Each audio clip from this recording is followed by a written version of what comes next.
मैं आप सभी का फिर से एक बार स्वागत करता हूँ एपेक्स नर्सिंग हब में। आई होप आप सभी लोग ठीक होंगे।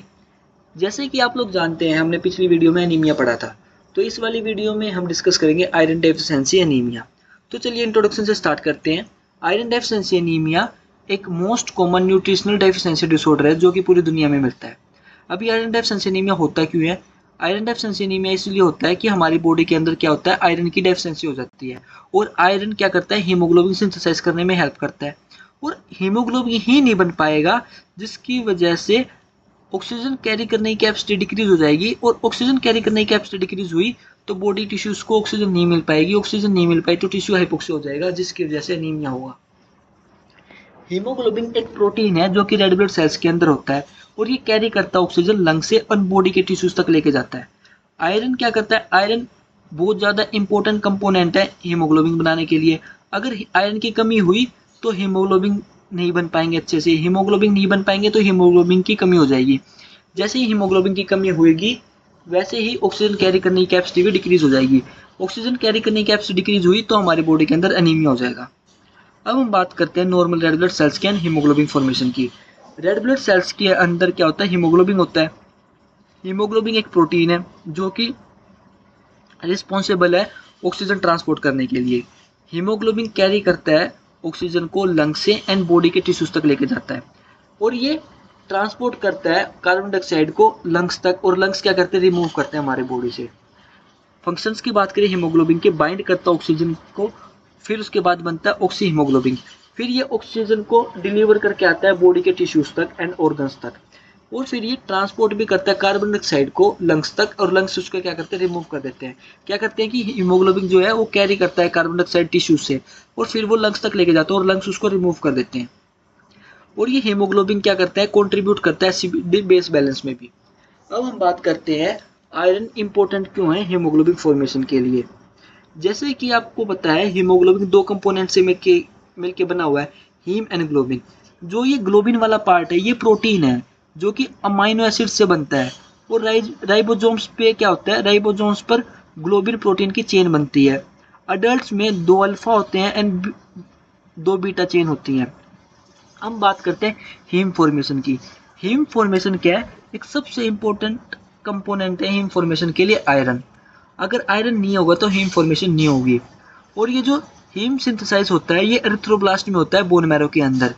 हीम एंड ग्लोबिन मिलके हीमोग्लोबिन बनाता है। हीमोग्लोबिन के अंदर, एक फुल्ली फंक्शनल हीमोग्लोबिन के अंदर 4 ग्लोबिन होते हैं एंड 4 आयरन होते हैं। अब हम बात करते हैं role of iron in body के अंदर, मतलब कि आयरन का क्या रोल है हमारी बॉडी के अंदर। सबसे पहला रोल आता है हीमोग्लोबिन फॉर्मेशन के लिए। आयरन क्या करता है? हीमोग्लोबिन फॉर्मेशन करता है। अगर आयरन की कमी हुई तो हीमोग्लोबिन फॉर्मेशन नहीं होगी और ऑक्सीजन कैरी करने की कैपेसिटी डिक्रीज हो जाएगी। फिर उसके बाद आता है मायोग्लोबिन फॉर्मेशन के लिए। आयरन क्या मायोग्लोबिन फॉर्मेशन के लिए भी हेल्प करता है। मायोग्लोबिन मसल्स में ऑक्सीजन स्टोर करते हैं। मायोग्लोबिन के अंदर हीम होता है और आयरन होता है। ये मसल्स को ऑक्सीजन अवेलेबल करते हैं, स्पेशली जब मसल कॉन्ट्रैक्शन करते हैं। फिर उसके बाद एनर्जी प्रोडक्शन में भी हेल्प करता है आयरन। सेल के अंदर माइटोकॉन्ड्रिया में इलेक्ट्रॉन ट्रांसपोर्ट चेन के कुछ प्रोटीन्स के पास आयरन होता है, और ये इलेक्ट्रॉन ट्रांसफर करने में हेल्प करते हैं। इस प्रोसेस में एटीपी जनरेट होती है। फिर उसके बाद ये ब्रेन फंक्शनिंग में भी हेल्प करता है। न्यूरोट्रांसमीटर सिंथेसाइज में भी हेल्प करेगा।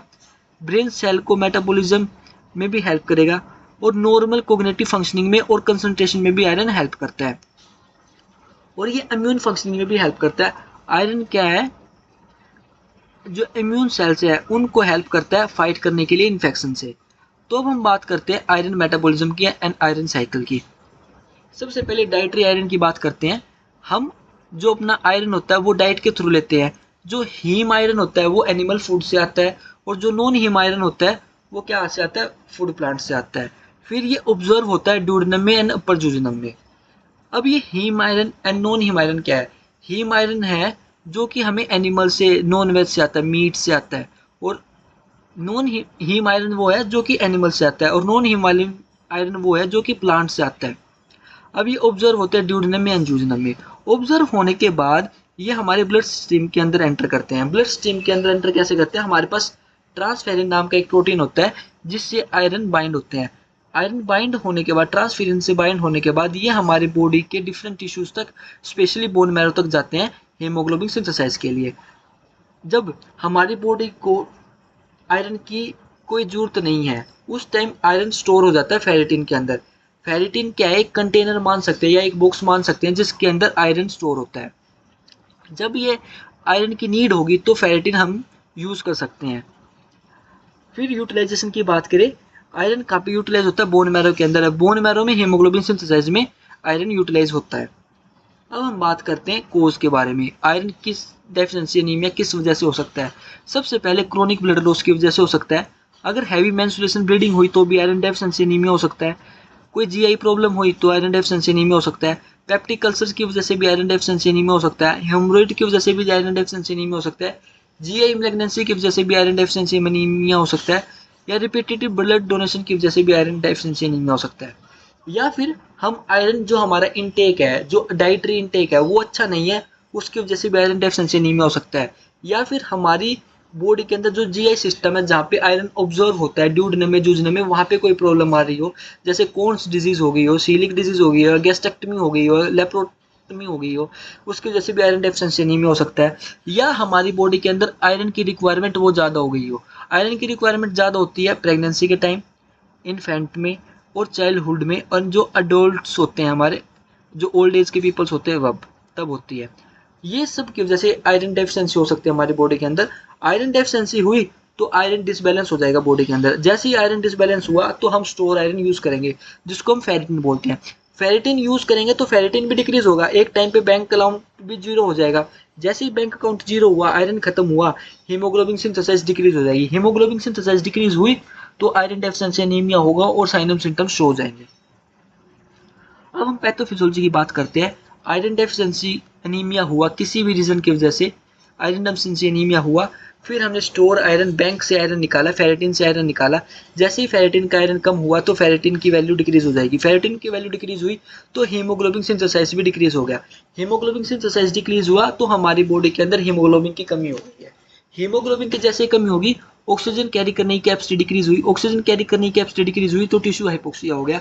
जैसे ही टिश्यू हाइपोक्सिया हुआ तो साइनम सिम्टम्स शो हो गए। साइनम सिम्टम्स में fatigue, weakness, skin colour change, breathing difficulty, headache, poor concentration हुई। अब हम बात करते हैं स्टेजेस ऑफ आयरन डेफिशिएंसी। सबसे पहले आता है आयरन डिप्लीटेशन। आयरन डिप्लीटेशन में क्या होता है कि हम स्टोर आयरन यूज करने स्टार्ट कर देते हैं। जब हमारी बॉडी के अंदर आयरन डेफिशिएंसी हुई तो बॉडी ने क्या किया, स्टोर आयरन यूज करना स्टार्ट हुआ। स्टोर आयरन यूज करते टाइम फेरेटिन की जो वैल्यू है वो डिक्रीज हो जाएगी। फेरेटिन की वैल्यू डिक्रीज होगी बट आरबीसी प्रोडक्शन है, हीमोग्लोबिन सिंथेसाइज नॉर्मल चलता रहेगा। उसके बाद आया iron deficient erythropoiesis. Iron deficiency erythropoiesis में क्या होगा, आरबीसी की प्रोडक्शन डिक्रीज हो जाएगी क्योंकि फेरेटिन तो डिक्रीज हो गया है। फेरेटिन डिक्रीज होते ही क्या होगा, हमारे पास आयरन नहीं बचेगा, स्टोर आयरन कम हो जाएगा। स्टोर आयरन नहीं इतना अच्छा होगा कि जिससे हीमोग्लोबिन बन जाए, जिसकी वजह से सीरम आयरन कम होगा, ट्रांसफेरेंस सैचुरेशन कम होगी, हीमोग्लोबिन के नॉर्मल काउंट से कम हो जाएगा और हीमोग्लोबिन के बाद आरबीसी प्रोडक्शन भी डिक्रीज हो जाएगी। आरबीसी प्रोडक्शन डिक्रीज हुई तो हीमोग्लोबिन सिंथेसाइज क्या हुआ, डिक्रीज होगा। फिर उसके बाद आता है iron deficiency anaemia. Iron deficiency anaemia में क्या होगा, इस स्टेज में पूरा आयरन खत्म हो गया है, मतलब कि फेरेटिन भी डिक्रीज हो गया है, हीमोग्लोबिन भी डिक्रीज हो गया है, हीमोक्रोट भी चेंजेस आ गए हैं, रेड ब्लड सेल के साइज में भी चेंजेस आ गए हैं, माइक्रोसाइटिक शेप हो गई है, जिसकी वजह से आयरन डेफिशिएंसी एनीमिया हो गया है। अब हम बात करते हैं साइनम सिम्टम्स की। सबसे पहला साइनम सिम्टम्स आएगा fatigue and weakness. Fatigue and weakness इस मारे होगी क्योंकि हमारी बॉडी के अंदर हीमोग्लोबिन की कमी हो गई है। हीमोग्लोबिन की कमी होने की वजह से ऑक्सीजन डिलीवरी नहीं मिल पा रही है मसल्स को। जैसे ही मसल्स को ऑक्सीजन डिलीवरी नहीं होगी तो एनर्जी प्रोडक्शन नहीं हो पाएगी। फिर उसके बाद स्किन कलर चेंजेस हो जाएंगे, पेल येलो होगा क्योंकि हीमोग्लोबिन ही हमारे ब्लड को कलर देता है रेड कलर, जिसकी वजह से रेड कलर कम हो जाएगा और अपना प्लाज्मा जो है वो अपनी डोमिनेंसी शो करेगा, जिसकी वजह से पेल येलो हो सकता है। हमारे स्किन का पेल येलो कलर हो सकता है, आई के अंदर कंजक्टाइवा है उसका पेल येलो कलर हो सकता है और नील बैंड्स का पेल येलो कलर हो सकता है। फिर उसके बाद डेजीनेस एंड हेडेक होगा। जैसे ही एचबी कम होगा, ऑक्सीजन डिलीवरी कम हुई ब्रेन को, सेरिब्रल हाइपोक्सिया हुआ और हेडेक डेजीनेस होगा।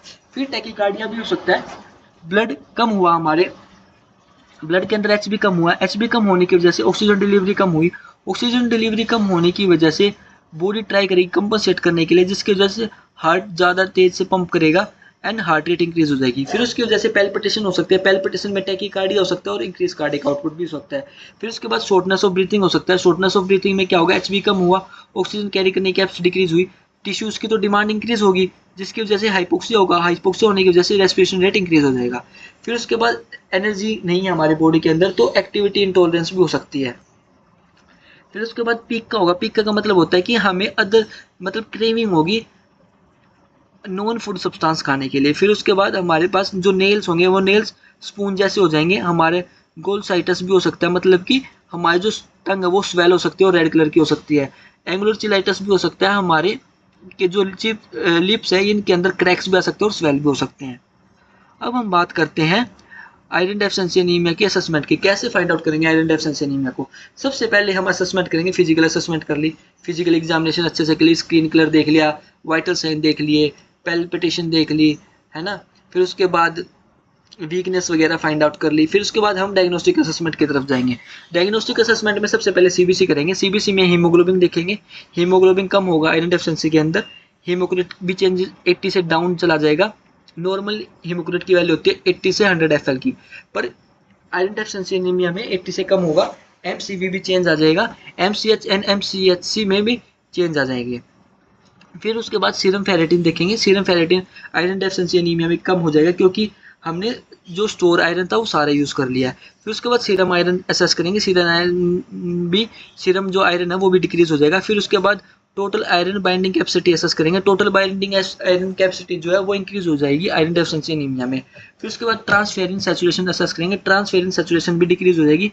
फिर उसके बाद पेरिफेरल ब्लड सीरम असेस करेंगे। पेरिफेरल ब्लड सीरम में हम देखेंगे कि माइक्रोसाइटिक चेंजेस मिलेंगे, हम जो मोर्फोलॉजी है, जो रेड ब्लड सेल्स की शेप है वो छोटी हो जाएगी। फिर उसके बाद रेटिकुलोसाइट्स असेस करेंगे, रेटिकुलोसाइट्स भी डिक्रीज हो जाएंगे। फिर स्टूल ओकुलर ब्लड्स असेस करेंगे कि हमारे फाइंड आउट करेंगे कोई जीआई में ब्लीडिंग तो नहीं हो रही जिसकी वजह से आयरन डेफिशिएंसी एनीमिया हुआ हो। फिर उसके बाद मेडिकल मैनेजमेंट आती है आयरन डेफिशिएंसी एनीमिया की। सबसे पहले हम ओरल मेडिकेशन से स्टार्ट करेंगे। ओरल मेडिकेशन में फ्यूरस सल्फेट देंगे, फ्यूरस फ्यूरमेट देंगे, फ्यूरस ग्लूकोनेट देंगे। अगर ओरल मेडिकेशन नहीं है, हमारा जीआई ट्रैक ही खराब है, ओरल मेडिकेशन ऑब्जर्व नहीं हो पा रही हैं, तो हम आईवी मेडिकेशन की तरफ जाएंगे। आईवी आयरन एडमिनिस्ट्रेशन करेंगे, जिसके अंदर आयरन सुक्रोज आएगा, कार्बोक्सिली माइल्टोज आएगा, डेरिसो माल्टोज आएगा। फिर उसके बाद क्या करेंगे, डाइटरी आयरन प्रोवाइड करेंगे। डाइटरी आयरन में वेजिटेबल्स देंगे और नॉन वेज स्टार्ट कर देंगे। और विटामिन सी भी दे सकते हैं। विटामिन सी हमारा नॉन हीम जो है उसको ऑब्जर्व करने में ज़्यादा इफेक्टिव होगा। फिर उसके बाद ट्रीट करेंगे अंडरलाइनिंग कोज, जैसे कि कोई जीआई ब्लीडिंग होता है उसको ट्रीट करेंगे, हैवी मेंस्ट्रुएशन ब्लीडिंग होता है उसको ट्रीट करेंगे, माल ऑब्जर्प्शन हो रही है तो उसको ट्रीट करेंगे। फिर उसके बाद रूटीन ट्रीटमेंट में हम ब्लड ट्रांसफ्यूजन भी कर सकते हैं। सीवियर सिस्टमेटिक अनीमिया में हम ब्लड ट्रांसफ्यूजन करेंगे। अब हम बात करते हैं नर्सिंग मैनेजमेंट की। सबसे पहले हम असेसमेंट करेंगे, मॉनिटर असेस किया fatigue, weakness, dizziness, dizziness assess किया। अगर ऑक्सीजन की कमी है तो ऑक्सीजन लगा देनी है, प्रोवाइड कर देनी है। फिर हमने स्किन कलर्स असेस किया, कंजक्टिवा असेस किया, नेल बैंड्स असेस किए। फिर मॉनिटर किया हमने ब्लड रिपोर्ट्स भी एचबी असेस किया, हीमोक्रेट असेस किया, एमसीवी असेस किया, सीरम आयरन असेस किया। फिर उसके बाद आयरन डेफिशिएंसी को स्टेट में असेस किया। आयरन डेफिशिएंसी को असेस करने के बाद serum ferritin, serum iron assess किया। फिर उसके बाद हमने आयरन थेरेपी स्टार्ट की। आयरन थेरेपी में सबसे पहले ओरल मेडिकेशन देंगे। ओरल मेडिकेशन के बाद अगर कोई जीआई प्रॉब्लम है, ओरल मेडिकेशन इफेक्टिव नहीं है, ऑब्जर्व नहीं कर पा रही है, तो आईवी मेडिकेशन की तरफ जाएंगे। फिर उसके बाद हम जब मेडिकेशन एडमिनिस्ट्रेशन कर रहे होंगे तो उसके बाद हमें देखना है nausea, constipation and dark stool को असेस करना है। फिर उसके बाद न्यूट्रिशनल देंगे। न्यूट्रिशन में ग्रीन वेजिटेबल्स देंगे, मीट्स देंगे, आयरन रिच डाइट देंगे। फिर उसके बाद विटामिन सी भी दे सकते हैं, क्योंकि विटामिन सी हमें बहुत ज़्यादा हेल्प करता है आयरन को ऑब्जर्व करने के लिए। फिर एक रेस्ट देंगे, पेशेंट को रेस्ट करने के लिए बोलेंगे। एंड एक्टिविटी जो होगी डेली एक्टिविटी को रिड्यूस कर देंगे, क्योंकि फटीग एंड वीकनेस हो रखा है पेशेंट को। फिर उसके बाद अदर कॉम्प्लिकेशन ना हो उसको उनको प्रिवेंट करने के लिए बोलेंगे, जैसे कि ब्रीथिंग डिफिकल्टी ना हो, कार्डिक आउटपुट ज़्यादा इंक्रीज ना हो, टैकीकार्डिया ना हो, पाल्पिटेशन ज़्यादा ना हो। फिर उसके बाद फैमिली को एंड पेशेंट को एजुकेट करेंगे, एजुकेशन देंगे डिजीज़ को लेके, आयरन डेफिशिएंसी को लेके। फिर उसके बाद मेडिकेशन को लेके एजुकेट करेंगे।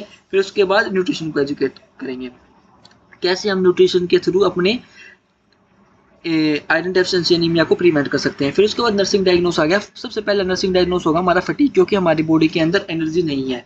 एनर्जी क्यों नहीं है? क्योंकि हमारी बॉडी के अंदर ऑक्सीजन का लेवल डिक्रीज हो गया। फिर उसके बाद एक्टिविटी इंटॉलरेंस। एक्टिविटी इंटॉलरेंस क्योंकि हमारी ऑक्सीजन नहीं मिल पा रही है मसल्स को, और मसल्स क्या है, एनर्जी नहीं प्रोड्यूस कर पा रही है, जिसकी वजह से एक्टिविटी नहीं कर पाता पेशेंट, और ऑक्सीजन डिमांड भी इंक्रीज हो रही है हमारे मसल्स के अंदर। फिर उसके बाद इम्बैलेंस न्यूट्रिशन स्टेटस होता है। इम्बैलेंस न्यूट्रिशन होगा, ये क्यों होगा? क्योंकि हम अच्छे से इनटेक नहीं है हमारा, और ऑब्जर्व भी नहीं हो पा रही हमारे पास डाइट्स। फिर उसके बाद risk of fall. Risk of fall इस बारे होगा क्योंकि वीकनेस हो गई है हमारे बॉडी के अंदर, डिक्रीज एक्टिविटी इंटॉलरेंस हो रखी है, और डिजीनेस हो सका है। फिर हमारे पास डेफिशिएंट नॉलेज भी है। अगर हमारे डेफिशिएंट नॉलेज इस मारे हैं क्योंकि हमारे पास इंफॉर्मेशन नहीं है अच्छे से आयरन डेफिशिएंसी एनीमिया की और उसके आयुर्वेदिक थेरेपीज की। अब हम बात करते हैं कॉम्प्लिकेशन की। जैसे कि आपको पता है आयरन डेफिशिएंसी एनीमिया हुआ, हीमोग्लोबिन कम हुआ, ऑक्सीजन डिलीवरी कम हुई, तो टिश्यूज को हाइपोक्सिया हो जाएगा, जिसकी वजह से सीवियर हेडेक हो सकता है, फटीग हो सकती है, और वीकनेस आ सकती है। कार्डियोवैस्कुलर सिस्टम में टैकीकार्डिया हो जाएगा, पैल्पिटेशन हो सकती है, डेजीनेस हो सकती है, ब्रीथिंग डिफिकल्टी हो सकती है। सीएनएस में क्या होगा? पुअर कंसंट्रेशन हो गया, टेंशन कम हो सकती है, हेडेक हो सकता है, सिंकोप भी हो सकता है। फिर उसके बाद रिड्यूस हो जाएगी फिजिकल एक्टिविटी, रिड्यूस हो जाएगी, और जो हमारा इम्यून फंक्शनिंग है वो भी रिड्यूस हो जाएगा। फिर प्रेगनेंसी कॉम्प्लिकेशन में क्या होगा? इंक्रीज हो जाएगा risk of maternal anaemia, mother को अनीमिया ज़्यादा रिस्क हो सकता है, इंक्रीज हो सकता है risk of pre term birth में। फिर उसके बाद टिश्यू एंड एपिथेलियल चेंजेस भी आ सकते हैं, हमारे लिप्स क्रैक्स भी हो सकते हैं, नेल बैंड जो हमारे नेल हैं वो स्पून टाइप्स के भी हो सकते हैं, और हमारी लंग में भी जो हमारी टंग है वो उसमें भी स्वेल हो सकती है और रेड भी हो सकती है। तो हम बात करते हैं प्रिवेंशन की, कैसे प्रिवेंट कर सकते हैं? एक तो हम प्रिवेंट कर सकते हैं अच्छी डाइट खा के। फिर अच्छी डाइट में हम नॉन वेज भी ले सकते हैं और वेज भी ले सकते हैं। फिर हम इम्प्रूव कर सकते हैं विटामिन सी। विटामिन सी क्या करेगा? हमारी बॉडी में आयरन को क्या करेगा? ऑब्जर्व करने में हेल्प करेगा। फिर हम अवॉइड कर सकते हैं टी को, कॉफ़ी को एंड एक्सेसिव कैल्शियम को। फिर उसके बाद हम आयरन सप्लीमेंट्स ले सकते हैं, ओरल आयरन सप्लीमेंट्स भी ले सकते हैं, और आईवी आयरन सप्लीमेंट्स भी ले सकते हैं। आईवी आयरन सप्लीमेंट्स तब लेते हैं जब ज़्यादा सीवियर आयरन डेफिशिएंसी एनीमिया हो, और हम इसको ट्रीटमेंट को मतलब कि कॉम्प्लिकेशन को प्रिवेंट भी कर सकते हैं। फर्स्ट पहले ट्रीट करके, मेडिकेशंस लेके, डाइट्स इंप्रूव करके, और स्पेशली जो बच्चों में आयरन डेफिशिएंसी एनीमिया ना हो, ओल्ड एज में आयरन डेफिशिएंसी एनीमिया ना हो, तो उनके लिए हम जो उनका इनटेक है हाई रिच आयरन डाइट दे सकते हैं, गुड आयरन ऑब्जॉर्प्शन सब्सटेंस दे सकते हैं, जैसे कि विटामिन सी दे सकते हैं। अच्छे से प्रिवेंट कर सकते हैं कि उनको ब्लड लॉस ना हो या कोई ऐसी इंजरी ना हो जिससे ब्लड लॉस हो जाए, और उनका मेंटेन कर सकते हैं आयरन को, उनकी बॉडी में आयरन को मेंटेनेंस कर सकते हैं राइट डाइट वगैरह के थ्रू। अब हम बात करते हैं समरी की। सबसे पहले पढ़ा हमने आयरन, आयरन क्यों होता है, आयरन डेफिशिएंसी एनीमिया क्यों होता है। आयरन डेफिशिएंसी एनीमिया इसलिए होता है क्योंकि हमारी बॉडी के अंदर आयरन की डेफिशिएंसी हो जाती है, और आयरन क्या करता है? सिंथेसाइज करता है हीमोग्लोबिन को। अगर आयरन कम हुआ तो हीमोग्लोबिन सिंथेसाइज नहीं हो पाएगा, जिसकी वजह से ऑक्सीजन कैरी करने की कैपेसिटी डिक्रीज हो जाएगी, और ऑक्सीजन कैरी करने की कैपेसिटी डिक्रीज हुई तो बॉडी के टिश्यू को हाइपोक्सिया हो सकता है। फिर हमने देखा कि आयरन डेफिशिएंसी एनीमिया होता क्यों है। डाइटरी अच्छी ना हो, या हमारी बॉडी में ऑब्जर्वेशन अच्छी ना हो, फिर उसके बाद ऑब्जर्वेशन ब्लड लॉस की वजह से भी आयरन डेफिशिएंसी एनीमिया हो सकता है। फिर हमने स्टेजेस पढ़े। सबसे पहले स्टेज है आयरन डिप्लीटेशन, जिसके अंदर हमारा फेरेटिन लेवल ही लो हो गया है। फिर उसके बाद आयरन डेफिशिएंट एरिथ्रोपोइसिस पढ़ा, जिसके अंदर सीरम आयरन लो हो गया है, और हमारे जो फेरेटिन लेवल है वो बिल्कुल डिक्रीज चला गया है। फिर उसके बाद स्टेज 3 पढ़ा iron deficiency anaemia. Iron deficiency anaemia में हमने पढ़ा आयरन बिल्कुल लो है, शेप जो हीमोग्लोबिन है उसकी चेंजेस हो गया, माइक्रोसाइटिक शेप आ गई है। फिर उसके बाद क्लिनिकल साइन एंड सिम्टम्स पढ़े। क्लिनिकल साइन एंड सिम्टम्स में हमने फटीग पढ़ा, स्किन कलर चेंज हो जाता है। फिर उसके बाद जो हमारी टंग है वो रेड और स्वेल हो जाती है। फिर जो हमारे नेल्स है वो बैंड हो जाते हैं, स्पून जैसे हो सकते हैं। फिर हमें अदर नॉन फूड सब्सटेंस खाने की क्रेविंग होती है। फिर हमने डायग्नोस्टिक लैब्स भी देखे हैं। डायग्नोस्टिक लैब्स में हमने find out iron deficiency find out करने के लिए हमने देखा कि हीमोग्लोबिन असेस कर सकते हैं, आयरन को असेस कर सकते हैं, और सीरम फेरेटिन को असेस कर सकते हैं, और टोटल आयरन बाइंडिंग कैपेसिटी को असेस कर सकते हैं। फिर हमने ट्रीटमेंट पढ़ा। ट्रीटमेंट में ओरल मेडिकेशन भी ले सकते हैं, ओरल सप्लीमेंट्स भी ले सकते हैं, आईवी सप्लीमेंट्स भी ले सकते हैं, विटामिन सी ले सकते हैं, और आयरन रिच डाइट फूड भी ले सकते हैं। Thank you. अगर आपको ये वीडियो पसंद आई हो तो लाइक करिए, सब्सक्राइब करिए। Thank you so much.